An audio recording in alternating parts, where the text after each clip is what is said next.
Welcome to Celebrate Aging here at Emmanuel, and I'm Vicki Marthaler. I'm your hostess today, and I'd like to share with you a little bit about Emmanuel's history.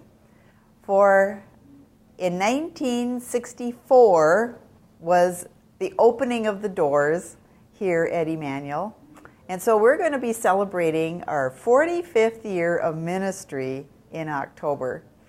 And that's a long time, and it's a good time.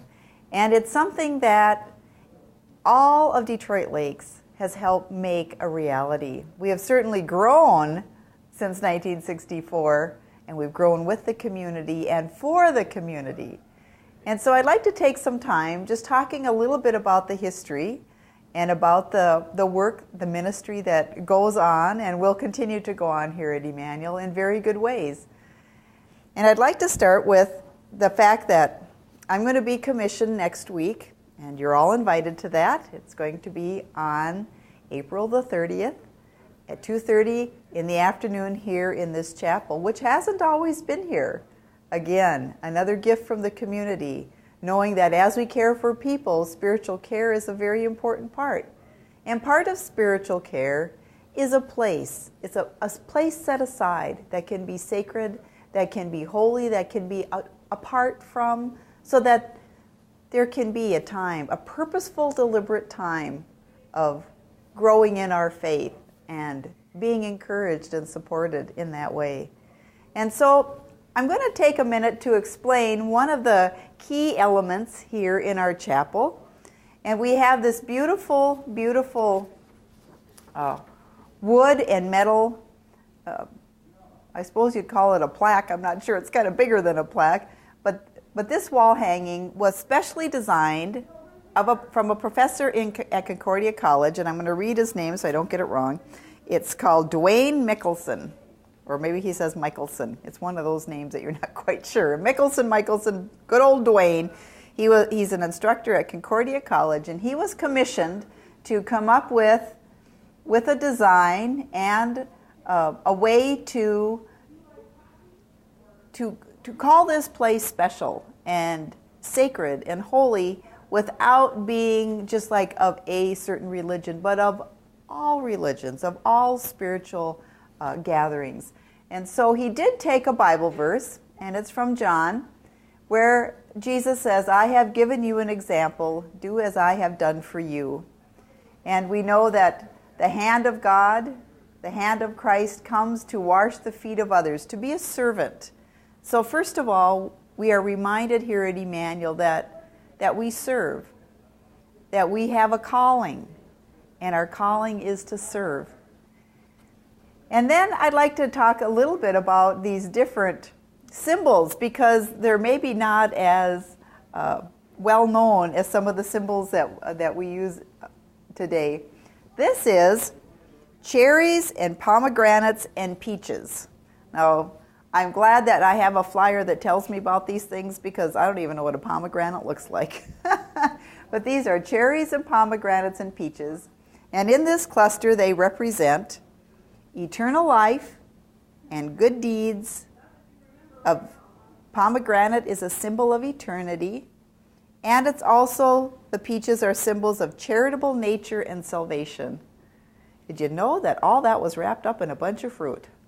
Well, there it is right here. So this reminds us of ministry goes on. There's no beginning, there's no end, that as we go through our life, we continue to minister. We continue to be a part of one another's lives, that we continue to be hands and feet, be ears and eyes for one another as we live in community.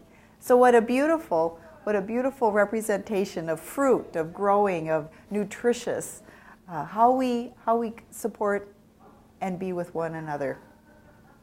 The next is a pelican. A pelican is a symbol of atonement. Atonement. Wow, that's kind of a funny church word, isn't it? But to me, atonement is the coming together. It's the setting aside. It's the forgiveness. It's the being renewed and made new. To be atoned. To be one, and that as we are one, so that we can live in harmony. So a beautiful picture of atonement coming with the pelican. Of course, the butterfly has historically been that wonderful picture of new life. This is the picture of resurrection. And every day we can have new life. As we do ministry here at Emmanuel, we purpose our day to give life to other people, that we might help them to live safely and well, that we are here to aid them and care for them, and not just the staff, but the whole community. This whole community that built Emmanuel, that continues to sustain Emmanuel in their mission. You are all butterflies. You are all pictures of resurrection, of new life every day for us. So we appreciate that, and that's that butterfly. And then we have the fish over here, and it is the oldest Christian symbol representing Christ and baptism. And of course, when you think of baptism, you think about water. And as we are baptized, so again, the new life, we are renewed, we are refreshed, we are cleansed. Think of all that water does for us. There's nothing like a cold glass of water on a hot day. It is renewing and refreshing and gives life. And so we have this picture of the fish. So these are the symbols that we have on this wall hanging, reminding us that we are servants. Now I'd like to just spend a little bit of time sharing some of the history of Emmanuel with you. And it all started with some people in the community who had a vision, who had a dream. There was no retirement home in Detroit Lakes 45 years ago. And Trinity Lutheran Church was looking for a mission. And their mission was to be servants, to serve the community, and they saw a great need. They saw a great need in a retirement home, in a nursing home. And there were so many that were involved and knew that if we were going to have one, it would take the community. And there hadn't ever been like a community fundraiser before. And so there was a group of men. I'm sure there were ladies too, but for the most part, in our historical records, we have a listing of all the men that got together and started a campaign to raise funds so that, in fact, they needed to raise $200,000, which in 1960s, that was a phenomenal amount of money.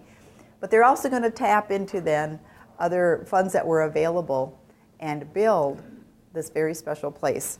So let me read to you, I'm going to put my glasses on. Let me read to you a little bit about what was written. Trinity Lutheran Church was looking for a mission. They had bought 19 acres on Madison Avenue from Barney Allen for $29,000, and they'd built a church. And now they were looking for a different mission. And so in 1960, when a Minnesota survey showed a need for a nursing home in this area, there were many who caught that vision, including Mel Soderberg, who definitely knew that we needed a fund drive of the community, of a community-wide. And so these people were on the first brainstorming committee.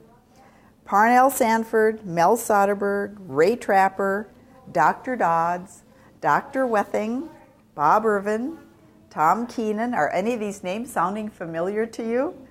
A.P. Norham, Bruce Barrett, Carl Buck, E.G. King, James Wallace, Dr. Watson, Norm Midthune, Dr. Malm, Elmer Johnson, Frank DeGroat. Those are just some of the beginning people who got together and decided that we needed to have a place. Well, in 1964, the doors were opened here at Emmanuel. These people got the community all together and raising funds, and funds were raised, and this building was built because of the community, And since that time, we've added more wings, we've added more servants, caring for people, and Emmanuel continues to serve now almost for 45 years. We've built Lamplighter Apartments and the Madison Apartments. We have the adult day services. We've got the townhomes. All of this because of this community and the need that is here, and of people who are in mission and in servant hearts.